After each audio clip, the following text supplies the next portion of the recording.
morning students. How are you beta? I hope you all are happy and healthy at home and doing your work properly. Students, today we will discuss summary of chapter 3 from our book First Flight. Chapter 3 is two stories about flying. There are two stories in this chapter and both related to flying. Part number 1 है his first flight.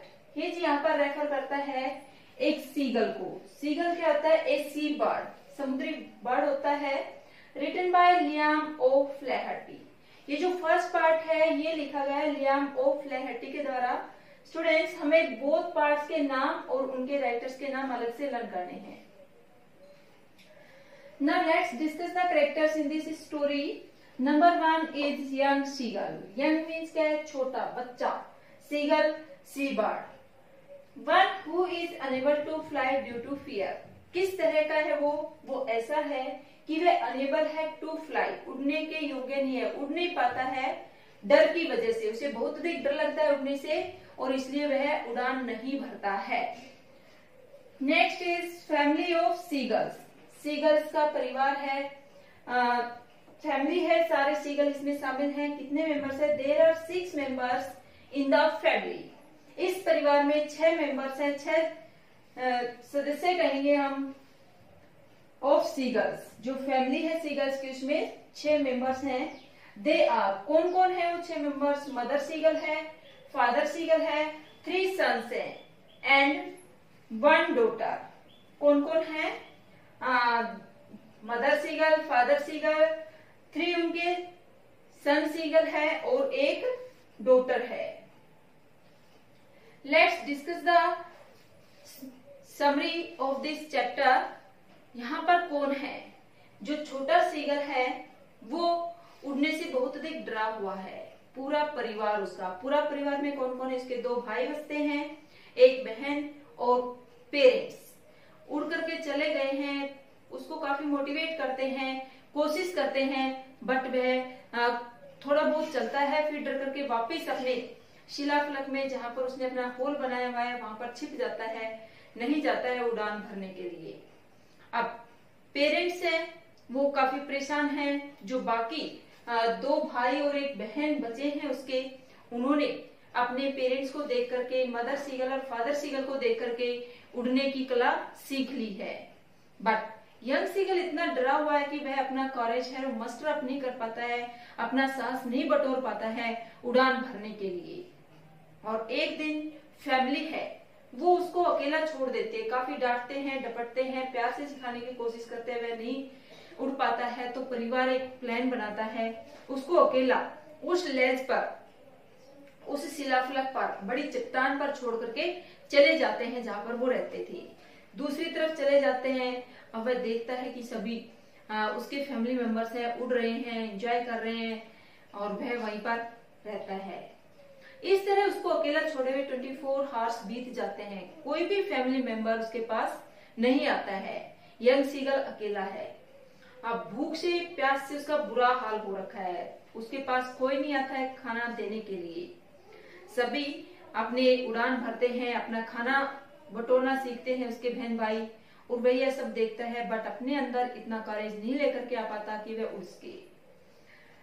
24 hours उसको अकेले हो गए हैं। वह निकलता है, थोड़ा सा कोशिश करता है, फिर वापस चला जाता है और वह ऐसा दिखावा करने की कोशिश करता है कि वह आया, एक पैर पर खड़ा हुआ, वहां पर सो गया, कि उसकी फैमिली है उसकी तरफ कोई अटेंशन दे, ध्यान दे, बट कोई उसकी तरफ ध्यान नहीं देता। फिर उसकी माँ को, जो मदर सीगल है, उसे एक आइडिया आता है।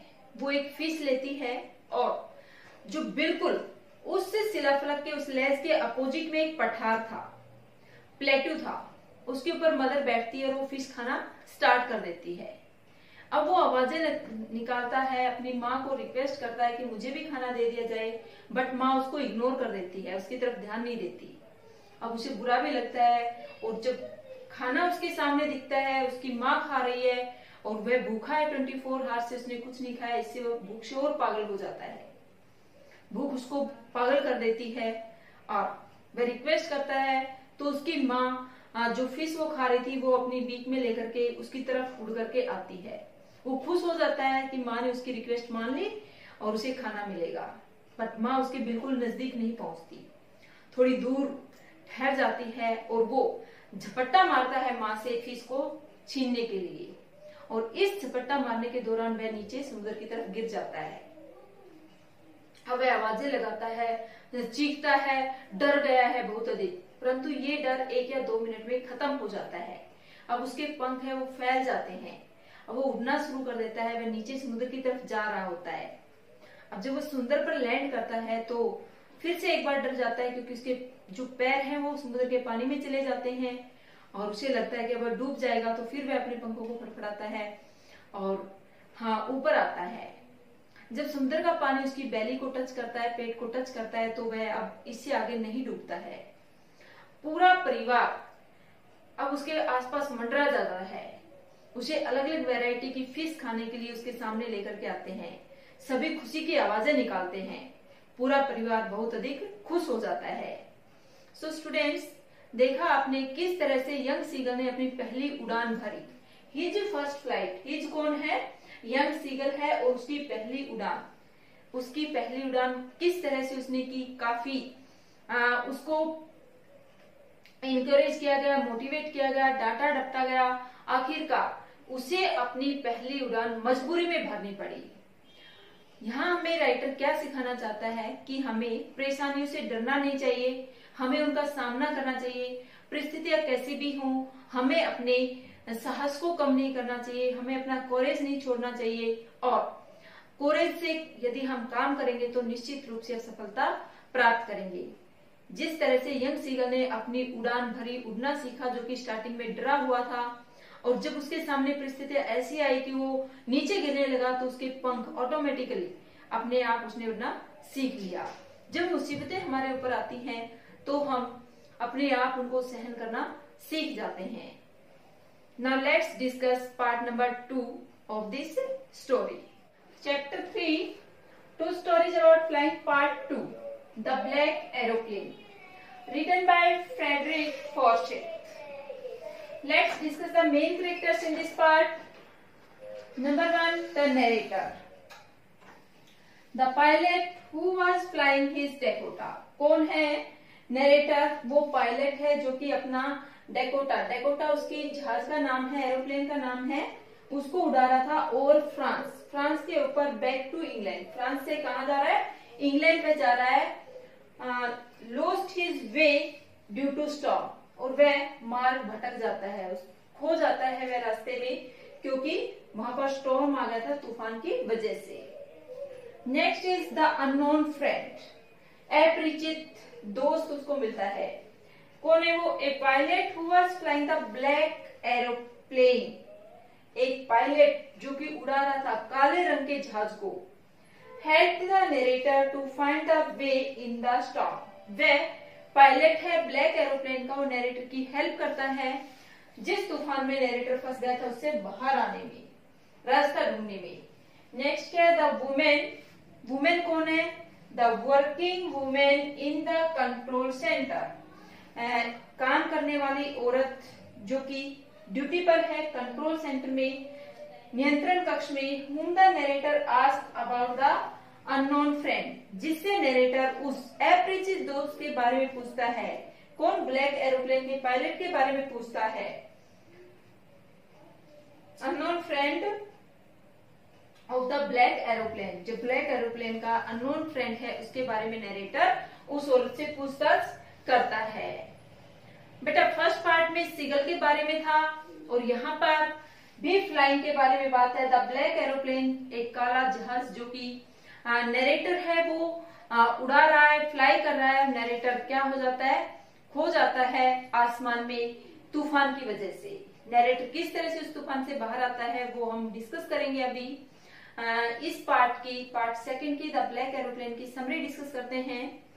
क्या होता है कि नरेटर जो कि फ्रांस से इंग्लैंड जा रहा है, उसने प्लानिंग की है कि वह अच्छी छुट्टियां, अपना हॉलीडे बिता करके आएगा अपने परिवार के साथ इंग्लैंड में। उसने योजना बनाई कि वह सुबह का ब्रेकफास्ट अपने फैमिली के साथ करेगा, इसलिए उसने रात में अपनी उड़ान आरंभ की। अब जब उसने अपनी उड़ान शुरू की थी, फ्लाइट ली थी, तो आसमान बिल्कुल क्लियर था, किसी तरह का कोई मौसम में खराबी नहीं थी। स्टार्स चमक रहे थे, शाइनिंग स्टार्स था स्काई में, और बड़े अच्छे से वो जा रहा था। स्टार्टिंग में उसे कोई प्रॉब्लम नहीं आती है। उसने कौन सा जहाज लिया है? ओल्ड डेकोटा है, DS-088 है। अब वह आगे बढ़ता है और उसे डायरेक्शन को जानना है, दिशा को जानना है, इसलिए वह वायरलेस से कॉल करता है कंट्रोल रूम में, और पेरिस कंट्रोल रूम में कॉल करता है तो वो उसे दिशा निर्देशित करते हैं कि आप 12 डिग्री साउथ में टर्न ले लें। नरेटर उनका फॉलो करता है, उनका कहना मानता है, 12 डिग्री घूम जाता है। अब नरेटर आगे बढ़ता है, वह पेरिस से 150 किलोमीटर दूर आ चुका है, तो वह अपने सामने क्या देख, पेरिस से 150 किलोमीटर दूर है, और वह क्या देखता है कि उसके सामने काले काले बादल हैं। अब नरेटर को लगता है कि इन बादलों में तो वह नहीं उड़ पाएगा, नहीं जहाज को चला पाएगा। तो क्या उसे वापस लौट जाना चाहिए? देखता है कि उसके फ्यूल टैंक इतना नहीं है कि वो वापस जाए, तो वह आगे जाने की सोचता है, और वह डिसाइड करता है कि कुछ भी हो, मुझे इस तूफान में, ये काले काले बादलों में एंटर कर जाना है। जो आसमान में काले काले बादल गहराए हुए हैं, नरेटर रिस्क लेते हुए उनमें एंटर कर जाता है। अब उसका जो ओल्ड डेकोटा है, जहाज है, वो पुराना है, वो बादलों में, तूफान में ऊपर नीचे होता है, और नरेटर को कुछ नहीं दिखाई देता है, काला काला अंधेरा उसके सामने छा जाता है। बड़ी मुसीबत में नरेटर फंस जाता है, उसे मार्ग नहीं पता चलता है कि उसे कहाँ जाना है, क्या करना है। अब वो अपने कंपास को देखता है, कंपास क्या है? डायरेक्शन शोइंग इंस्ट्रूमेंट जो जहाज में लगा होता है, उसको देखता है, तो उसकी जो सुई है, नीडल, वो राउंड राउंड घूम रही होती है, मीन्स वो खराब हो गया है। अब उसने वायरलेस ट्राई किया तो वो भी खराब हो गया था। जितने भी इंस्ट्रूमेंट थे सबने काम करना बंद कर दिया था। अब नरेटर के पास कोई रास्ता नहीं है, कहीं वह कांटेक्ट नहीं कर सकता है। अब उसने देखा कि उसके जो फ्यूल टैंक है वो भी खाली होते जा रहे हैं, और उसे मार्ग नहीं पता है, वह किधर टर्न ले, कैसे जाए, क्या करे। तभी अचानक नरेटर के सामने एक ब्लैक एरोप्लेन नजर आता है उसे, और ब्लैक एरोप्लेन का पायलट है वह नरेटर को दिखाई दे रहा है।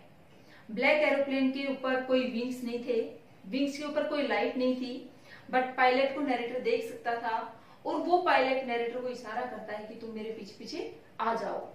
और नरेटर भी उस पायलट की बात मानते हुए, जैसे कि कोई आज्ञाकारी बच्चा हो, उसका ओबे करता है और उसकी जहाज के पीछे पीछे चला जाता है। जब आधा घंटा उड़ने के बाद नरेटर ब्लैक एरोप्लेन का फॉलो करते करते कहाँ पहुंच जाता है, तूफान से बाहर निकलता है, और वह देखता है कि उसके फ्यूल टैंक में तो 5 और 10 मिनट्स का ही जो फ्यूल है वो बचा है, उससे ज्यादा वो फ्लाई नहीं कर पाता है। तभी उसने देखा कि तूफान से बाहर आकर के ब्लैक एरोप्लेन ने नीचे जाना शुरू कर दिया, मीन्स लैंडिंग की तरफ चल पड़ा। नरेटर भी उसके पीछे पीछे चल पड़ा। अब नरेटर को अपने सामने जो रनवे की लाइट है वो नजर आ जाती है, और नरेटर लैंड कर जाता है। और नरेटर लैंड करता है तो अब उसे वो ब्लैक एरोप्लेन नहीं दिखाई देता। वह सीधा उतर करके कंट्रोल रूम में जाता है, जहां पर एक लेडी ड्यूटी पर है, एक वुमेन है ड्यूटी पर, और नरेटर उस वुमेन से पूछता है कि वो ब्लैक एरोप्लेन, वो पायलट कौन था, मैं उसका धन्यवाद करना चाहता हूँ। तो वह बड़े सरप्राइज से नरेटर को देखती है और उसे बताती है कि कौन सा ब्लैक एरोप्लेन, आज रात्रि तुम्हारे एरोप्लेन के सिवाय रडार पे किसी एरोप्लेन को नहीं देखा गया, कोई भी एरोप्लेन नहीं उड़ रहा था, सिर्फ तुम अकेले थे जो कि इस तूफान में उड़ान भर रहे थे। अब नरेटर को बड़ा सरप्राइज होता है कि कौन था वो जिसने उसको मार्ग दिखाया, और जो वुमेन है वो स्पष्ट मना कर देती है कि कोई भी वहां पर दूसरा जहाज था ही नहीं। बेटा, इस तरह से हमने second part the black aeroplane की समरी डिस्कस कर ली है। अब both parts of this chapter name is Two Stories About Flying, and there are 2 parts. In first part we read about his first flight, about the first flight of a young seagull, and in second part we learn about the pilot of black aeroplane, how he faced the problem and how he came out of the storm. Both the stories are imaginary. काल्पनिक कहानियां हैं, इसमें कुछ भी सच्चाई नहीं है.